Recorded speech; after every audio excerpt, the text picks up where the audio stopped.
স্বাগত সংবাদ যোগে। দিনের প্রধান সংবাদ ও তার বিস্তারিত বিশ্লেষণ নিয়ে আপনাদের সাথে আছি আমি রুবাইয়াত অদিতি। ডিসেম্বরের প্রথম সপ্তাহে জাতীয় নির্বাচনের তফসিল ঘোষণা করতে পারে নির্বাচন কমিশন। বুধবার এমনটা জানান প্রধান উপদেষ্টার প্রেস সেক্রেটারি শফিকুল আলম। তিনি আরও বলেন, সংশ্লিষ্ট সবাইকে 15 নভেম্বরের মধ্যে নির্বাচনী প্রস্তুতি শেষ করার নির্দেশ দিয়েছেন প্রধান উপদেষ্টা। নির্বাচনের পথে বাংলাদেশ। রাজনৈতিক দল থেকে শুরু করে ভোটার সবাই অধীর আগ্রহে অপেক্ষায়, কিন্তু প্রস্তুতি কার হয়েছে কতটা তা নিয়েই আজকের আলাপ। আজ সংবাদ যোগে আছেন বিএনপি চেয়ারপারসনের উপদেষ্টা হাবিবুর রহমান হাবিব এবং ইসলামী আন্দোলন বাংলাদেশের প্রেসিডিয়াম সদস্য আশরাফ আলী আকন। আপনাদের স্বাগত জানাচ্ছি সংবাদ যোগে। হাবিবুর রহমান হাবিবকে দিয়ে শুরু করতে চাই। 15 নভেম্বরের মধ্যে নির্বাচনী প্রস্তুতি শেষ করার নির্দেশ দিয়েছেন প্রধান উপদেষ্টা। এই বিষয়টিকে আপনার দল কিভাবে দেখছে? আপনাকে ধন্যবাদ। আপনার মাধ্যমে 71 টেলিভিশনের সম্মান দর্শক শ্রোতা তারা দেখছেন, তাদের সশস্ত্র সালাম, বিজ্ঞাস আলোচক বন্ধুকে শুভেচ্ছা। আসলে আমরা তো প্রথম থেকেই বলে আসছি যে একটা নির্বাচন হওয়া দরকার। নির্বাচিত সরকার ছাড়া একটা দেশ সুন্দরভাবে চলতে পারে না। এখন যেটা সংবাদে আপনার মাধ্যমে জানলাম বা আমরা যতটুকু জানি, 15 নভেম্বরের মধ্যে নির্বাচনের সাথে যারা সংশ্লিষ্ট তাদেরকে প্রস্তুতি সম্পন্ন করার জন্য নির্দেশনা দিয়েছেন এবং তারা দৃঢ়তার সাথেই বলছেন যে নির্বাচন ফেব্রুয়ারির প্রথম সপ্তাহে হবে। এই ব্যাপারে আমাদের দলের পক্ষ থেকে আমরা স্বাগত জানিয়েছি, কারণ আমাদের নির্বাচনের ডেট আমরা চেয়েছিলাম ডিসেম্বরের মধ্যে। আমাদের দলের ভারপ্রাপ্ত চেয়ারম্যান মহোদয় উনি বলেছিলেন, কিন্তু লন্ডন বৈঠকের পর যখন প্রধান উপদেষ্টার সঙ্গে যখন আপনার বৈঠক হওয়ার পর তখন ফেব্রুয়ারিতে হওয়ার কথা, এবং তখন ফেব্রুয়ারিতে প্রথম দিনই আমরা যখন জানলাম একটা ডেট মনে কত 10 তারিখে হতো, পর মধ্যে 12 তারিখে নিয়ে কত বললো, যাই হোক ফেব্রুয়ারির মধ্যে হবে। তখন থেকে আমরা মনে প্রাণে সেটি মেনে নিয়েছি যে ফেব্রুয়ারিতে নির্বাচন হবে, এটা ভালো। আমরা এটা ব্যাপারে আমাদের দলের পক্ষ থেকে পরিপূর্ণ সমর্থন আমাদের আছে।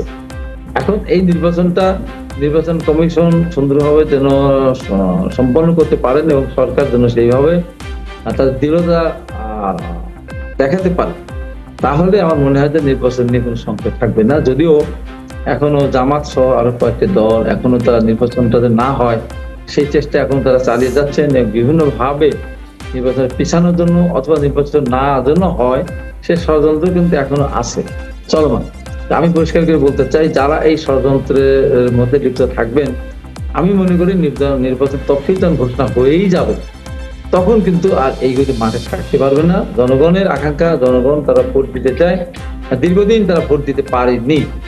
সেই কারণে যারা নির্বাচনকে প্রতিহত করতে আসবে বা নির্বাচন পিছানোর জন্য যদি মাঠে কেউ নামতে চায়, মব সৃষ্টি করে, আমার মনে হয় যে সরকারের পাশাপাশি জনগণের তীব্র প্রতিবাদের মাধ্যমে তারা মধ্য দিয়ে তাদের মাঠে যে তারা গোলযোগ সৃষ্টি করার চেষ্টা করবে সেটা পারবে না বলে আমি বিশ্বাস করি। কারণ যারা এটা করতে চাচ্ছে মোটা দাগে এখন আমাদের সাথে যে কথা হয়, এখন প্রত্যেকেই প্রায় প্রতিটা দলই যারা প্রগতিশীল রাজনীতি করে, যারা সাধারণ পক্ষের শক্তি, তারা কিন্তু ঐক্যবদ্ধ। তারা সবাই নির্বাচন চায়। নির্বাচনে তারা কয়টা আসন পাবে সেটাও তারা চিন্তা করে না, তারা পেয়ার পদ্ধতি তারা চায় না। তারা চায় যে নির্বাচন আগের পদ্ধতিতে হোক, একটা নির্বাচন হোক, একটা সুষ্ঠু নির্বাচন হোক, মানুষজন তার ভোট কেন্দ্রে গিয়ে ভোটটা দিতে পারে এবং ভোটের ফলাফল যাকে দিবে তার পক্ষে যেন গণনাকে নিয়ে আসতে পারে, এইটি মানুষ চায়। কিন্তু স্বাধীনতা বিপক্ষের একটা দল এবং তার সাথে আরো কয়েকটি স্বাধীনতার বিপক্ষের দল, প্রগতির রাজনৈতিক দল তাদের সাথে নেই। এই স্বাধীনতার বিপক্ষে কয়েকটি দল যেমন চরমনাই, জামাত, তারা নির্বাচনটা পিছাতে চায়। কারণ নির্বাচন যতদিন না হবে ততদিন জামাতের খুবই লাভ। তারা এখন ক্ষমতা মানে পরিপূর্ণ ক্ষমতা তারা এখন উপভোগ করছে। নির্বাচন হয়ে গেলে, আগের পদ্ধতি নির্বাচন হলে রাষ্ট্রীয় ক্ষমতা যাওয়ার কোনো সুযোগই তাদের থাকবে না, যত ষড়যন্ত্র তারা করুক না কেন। যে কারণে তারা নির্বাচনটা কোনোভাবেই যেন পিছিয়ে যায়, কোনোভাবে যেন না হয়, এই চিন্তা নিয়ে তারা মাঠে এখনো তাদের অপকর্ম চালিয়ে যাচ্ছে এবং তাদের অপকৌশল যত ধরনের আছে তারা প্রয়োগ করার চেষ্টা করবে। আমরা আশা করি জনগণ সেই সমস্ত ষড়যন্ত্রকে মোকাবেলা করে সরকার যদি আপনার দৃঢ় অবস্থানে থাকে, নির্বাচন ইনশাআল্লাহ ফেরত হবে। আপনার কাছে আসবো আবারও। আশরাফ আলী আকন আছেন আমাদের সাথে, আপনার কাছে আসছি। 15 নভেম্বরের মধ্যে নির্বাচনী প্রস্তুতি শেষ করার ক্ষেত্রে আপনাদের প্রস্তুতি কেমন? বিসমিল্লাহির রহমানির রহিম। নির্বাচনের প্রস্তুতি সবাই নিয়েই কাজ করছে এবং কেউ চায় না যে ফেব্রুয়ারির পরে কোনো নির্বাচন হোক, ফেব্রুয়ারির প্রথমার্ধে নির্বাচন হবে এই ব্যাপারে সব দল প্রস্তুতি নিয়ে রাখছে।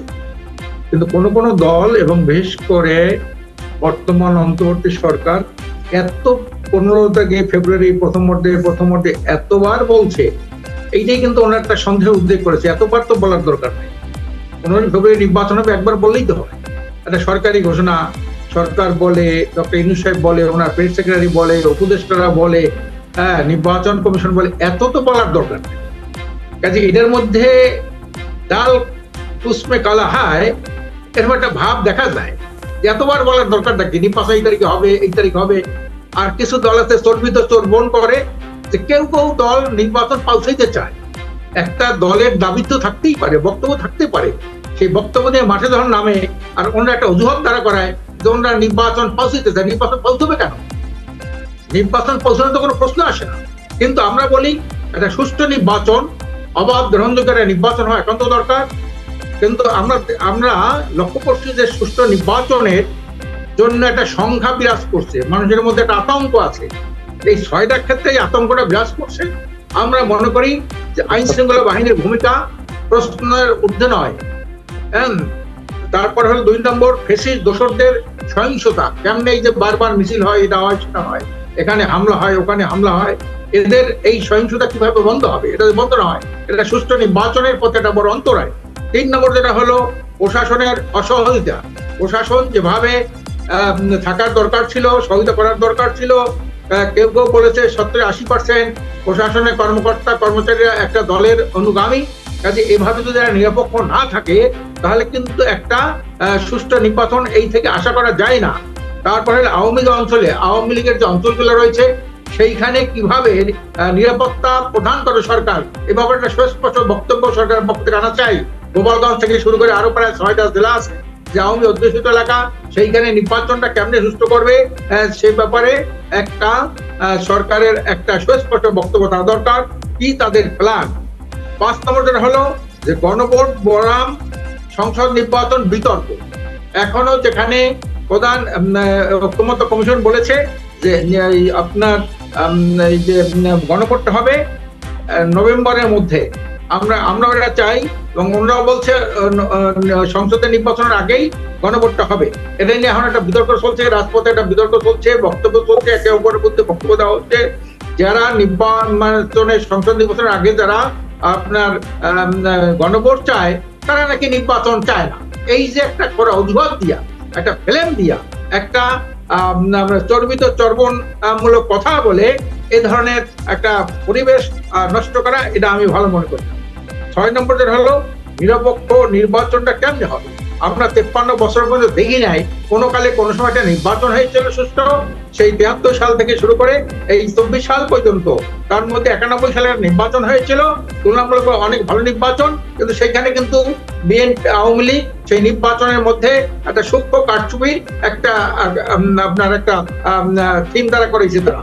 এবং 173 দিন এই সুষ্ঠু নির্বাচনে যারা পার্লামেন্টে গেছিল সেখানে 173 দিন এই আওয়ামী লীগ সংসদ বর্জন করেছিল, বিভিন্ন জায়গায় ভাঙচুর করেছে, হরতাল করেছে, বিভিন্ন জায়গায় অপকর্ম করেছে তারা। কাজে এরপরে আবার 96 সালে যখন নির্বাচন হলো সেটাও মোটামুটি নির্বাচনটা ছিল, কিন্তু সেইখানে বিএনপি এবার 182 দিন তারা সংসদ বর্জন করলো, তারাও কিন্তু ভাঙচুর, হরতাল ইত্যাদি করেছে।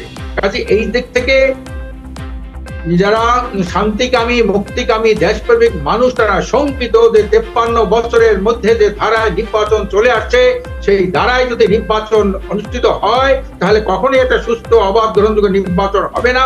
এবং তাহলে এই যে জুলাই গণঅভ্যুত্থানের হাজার হাজার মানুষের জীবন গেল, হাজার হাজার মানুষ পঙ্গু হলো, তার সেই রক্ত এবং জীবন ব্যর্থ যাবে।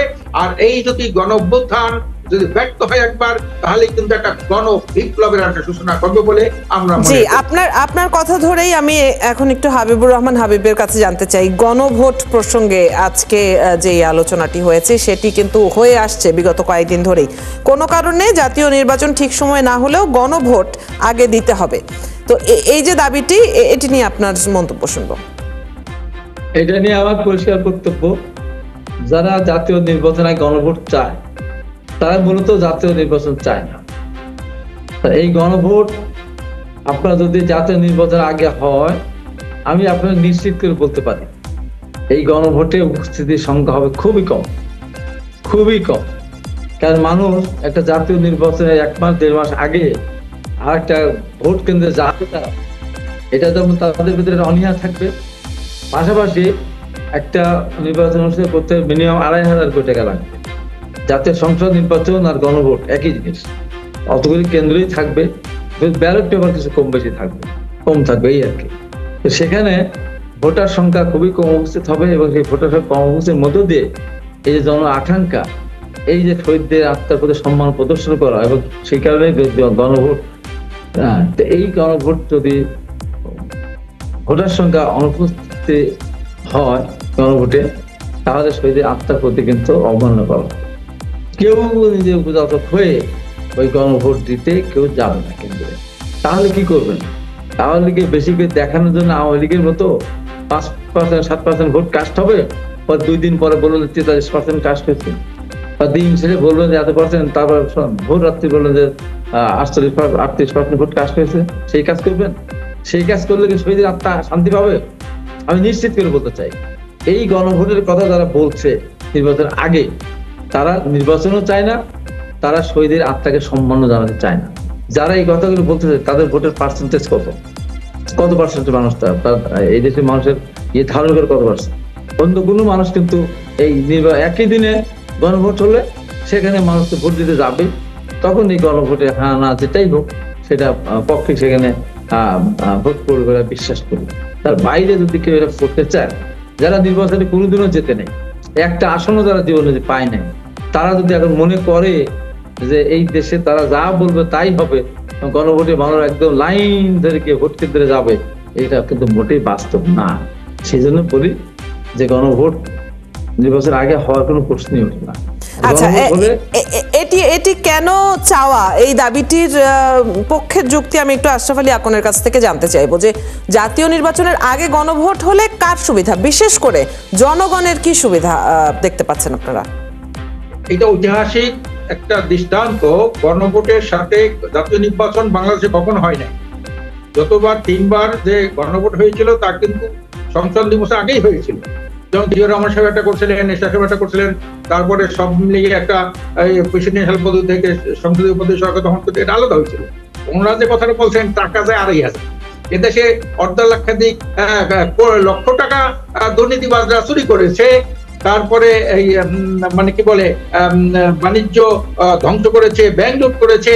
এখানে 2,500 কোটি তো কোনো টাকাই না। কিন্তু যদি সংসদ নির্বাচনের আগে যদি আপনার এই যে গণভোট না হয়, তাহলে কিন্তু নির্বাচনটা, সংসদ নির্বাচনটা বিতর্কিত হবে একই দিনে একজন মানুষ। কারণ এই সরকার তো আপনার নির্দিষ্ট টাইম, একজন ভোটার কত সময় লাগবে, কয় মিনিট লাগবে, সেই অনুসারে কিন্তু সে ভোট কেন্দ্র নির্ধারণ করেছে।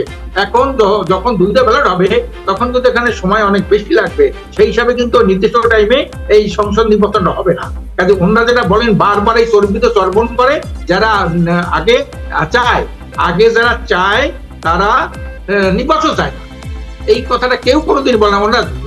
উনি বারবার এই চর্বিত চর্বণ করে মানুষের একটা হাসি। আচ্ছা, তাহলে এই যে গণভোটের দাবি, এই গণভোটটা আসলে কিভাবে, কোন উপায়ে চাওয়া হচ্ছে, এটাও একটু পরিষ্কার হতে চাই। মানে এটা কি হ্যানা ভোটের মতো, বা হ্যানা ভোট যে এই যে যেভাবে উদ্যোগ নিয়েছেন ঐক্যমত্য কমিশন, যে জুলাই সনদ, এইটা কেমনে বাস্তবায়ন হবে, জুলাই সনদের বিষয়গুলো থাকবে, নোট অফ ডিসিশন গুলো থাকবে না, ইত্যাদির উপরে হা বা না ভোট হবে। এই হা বা না ভোট হবে, এইটা এখানে। আরেকটা কথা উনি বলেছেন, যাদের কোনো ভোট নাই তারা খালি এই জিনিসটা চায়। এই কথা না বারবার বলে, কিন্তু ওরা ইতিহাস থেকে শিক্ষা নেয় না।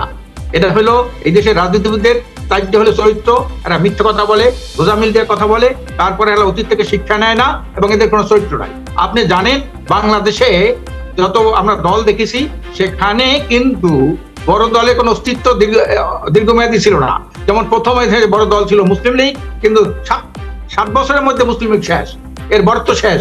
তারপর ছিল যুক্তফ্রন্ট ছিল বড় দল, তার বরত্ব শেষ। তারপর ছিল আওয়ামী লীগের বরত্ব শেষ। তারপর ছিল বিএনপির বরত্ব শেষ।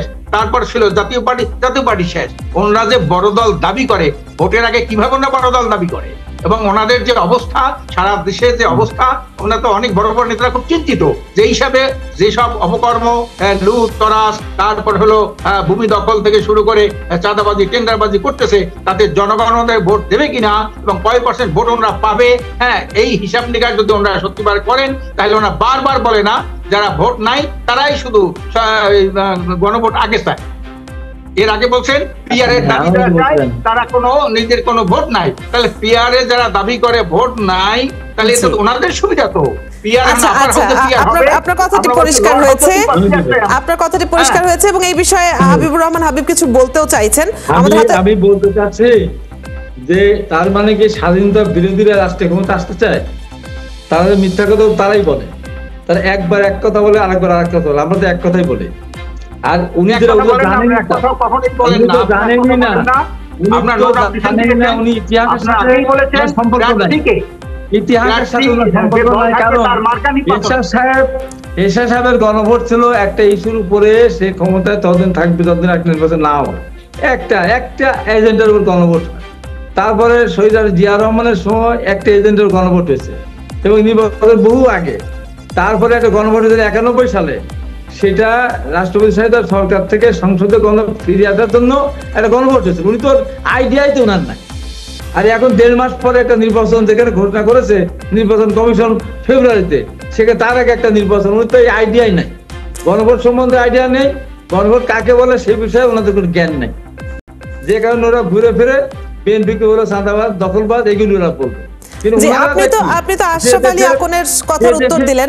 আমার একটি প্রশ্ন আছে, একটা শেষ প্রশ্ন আমি করতে চাই যে এবারের নির্বাচন নিয়ে আশঙ্কার কোনো জায়গা দেখেন কিনা? আজকে বিএনপি মহাসচিব বলেছেন যে জুলাই সনদ বাস্তবায়নের আদেশের খসড়ায় নোট অফ ডিসেন্ট না রেখে প্রতারণা করেছে ঐকমত্য কমিশন। এটি আজকের বক্তব্য মির্জা ফখরুল ইসলাম আলমগীরের। এই ব্যাপারে একটু আপনার মন্তব্য জানতে চাই। ভোটে যখন আপনার হয়ে যাবে নোট অফ ডিসেন্ট এখন কোনো কার্যকর থাকবে না, এটা প্রতারণাই করেছে তো।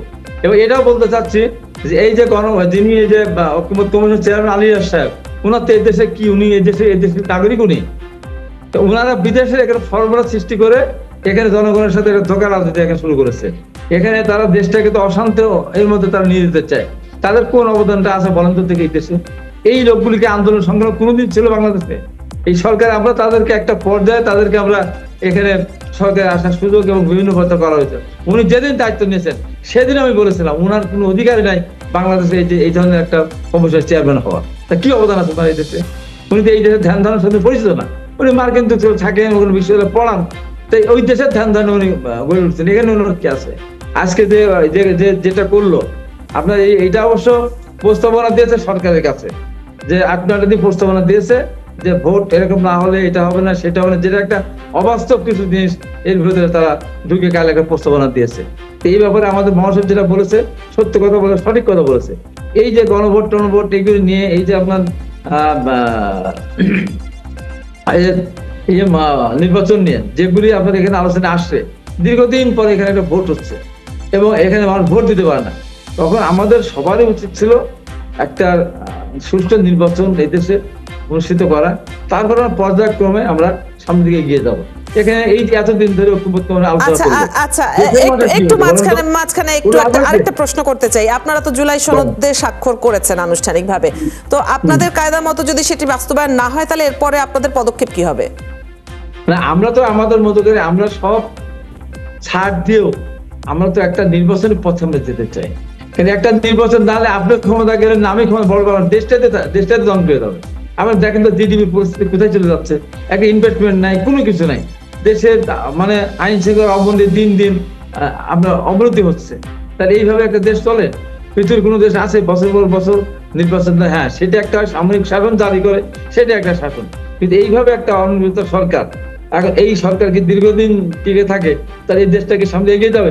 একজন বন্ধু আপনি বন্ধুত্ব করতে আসতে জানে, একটা দেশ আপনার পাশে দাঁড়াচ্ছে না, এবং একটা দেশ এই যে একটা বড় ধরনের সামিট হয়ে যাবে এখানে, কত বড় বিদেশে বড় বড় উন্নত রাষ্ট্রগুলি দেশগুলি এখানে কেউ একটা ইনভেস্ট করেছে বলুন তো? করবে না তারা। একটা অস্থিতিশীল সরকার, একটা সরকার এই আছে সেই নাই, এই সরকার মেয়াদের কোনো নির্দিষ্ট যেহেতু নেই, সেই কারণে দেশের ইনভেস্টমেন্ট না আসে তাহলে আমার দেশটা চলবে কি করে বলেন?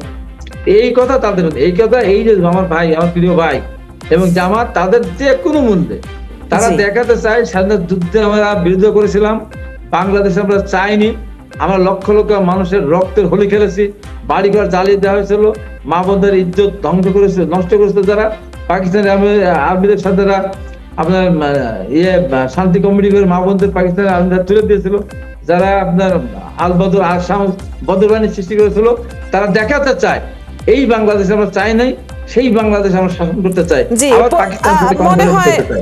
মনে এইটা হয় হলো দুই তাদের পক্ষের মূল। কথাই কিছুটা পরিষ্কার হয়েছে। আমরা বিএনপি এবং ইসলামী আন্দোলন বাংলাদেশের বক্তব্য শুনছিলাম, বিশেষ করে নির্বাচন পরিস্থিতি নিয়ে, নির্বাচনের পথে বাংলাদেশের এগিয়ে যাওয়া প্রসঙ্গে শুনছিলাম। আপনাদের দুজনকেই অসংখ্য ধন্যবাদ আজকে আমাদের সাথে যুক্ত হবার জন্য এবং আমাদেরকে সময় দেবার জন্য। দর্শক, এই ছিল আজকের সংবাদযোগে। আগামীকাল ঠিক রাত 10টায় আবারও দেখা হবে নতুন কোনো বিষয় ও তার বিশ্লেষণ নিয়ে। ৭১-এর সাথেই থাকুন।